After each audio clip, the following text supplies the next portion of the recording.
আল্লাহর কাছে শুকরিয়া আদায় করো, আল্লাহ তোমাদের বাঁচাইছে, আল্লাহর কাছে লাখো শুকরিয়া আদায় করো, আল্লাহ সাইদার বাড়ি।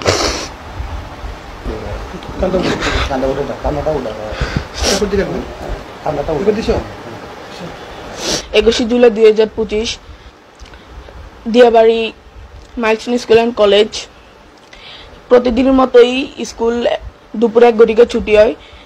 হোস্টেলে সবাই হোস্টেলে ফেরত যায় ভাত খাওয়ার জন্য, ভাত খাওয়ার পর কোচিংয়ে যায়। তখন অনেকে হোস্টেলের ভিতরে ছিল, ভাত মানে খাচ্ছিল, আবার অনেকেই হোস্টেলে ঢুকতে পারেনি। তখন আমি হোস্টেলের সামনে রাস্তায় দাঁড়িয়েছিলাম। তখন হঠাৎ করে একটা বিকট শব্দ হলো, শব্দের সাথে রাস্তা কে পড়লো, কেউ আমি পড়ে গেলাম। পড়ে যাওয়ার পর পায়ে ব্যথা পেয়েছি। পিছন তাকে দেখি কি আমার কলেজের 2টি বোন গায়ে আগুনে দৌড়াচ্ছে, ও ছোট ছোট আমাদের ভাই বোনরা দৌড়াচ্ছে, ছটপট করছে। এবং আমি তাকে ওই ভবনটায় তাকায় দেখি কি একটি ফাইটার জেট বিধ্বস্ত হয়ে পড়ে আছে। আমাদের ফ্লোর টিচার সুপার স্যার বলেছেন যে আমরা সেভে থাকতে, কোনো একটা খালি জায়গায় থাকতে। তো আমি আর আমার একটা ভাই আমরা আমাদের মেইন গেট দিয়ে বাইরে দেয় না, কারণ ওই পাশে আগুন ছিল। এই জন্য আমরা পিছন দিয়ে ঘুরে যাই, সেভে যাই। সেভে যাওয়ার পর আমাদের গার্ডিয়ানদের কল দেওয়ার পর আমরা সুরক্ষিত হই।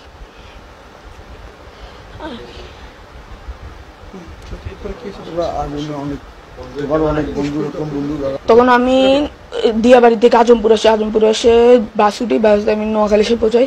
তখন আমি বাসে এসে একটা খবর দেখি যে আমার একটা বন্ধু উকিয়া চেইং মারমেরিকসন মারা গিয়েছে। আমি প্রচুর কি বলবো, বলার ভাষা নেই আমার মুখে।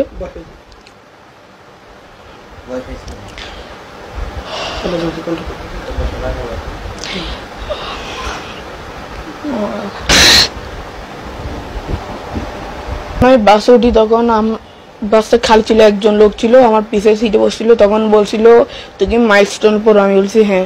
তোমার বিমান ক্র্যাশের কথা বললো, তো আমার বললো তুমি কি তোমার বাবা মার সাথে কথা বললো? তো আমি বলছি হ্যাঁ। তারপর আমি আমার আম্মুর সাথে যোগাযোগ করি।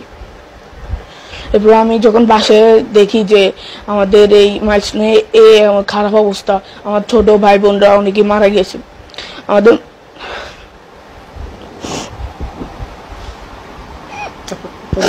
বাবার সাথে কথা হয়েছিল কখন? কিভাবে কথা বলছে বাবার সাথে? আমার সাথে কথা বলছি ওই যে বাবার সাথে কিভাবে কথা বলছো?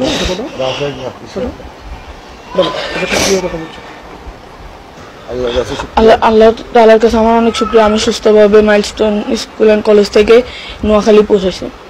আমাদের নিরাপত্তা চাই, যেন ফাইটার জেট গুলা এই শহর অঞ্চলে না চালিয়ে সামুদ্রিক অঞ্চলে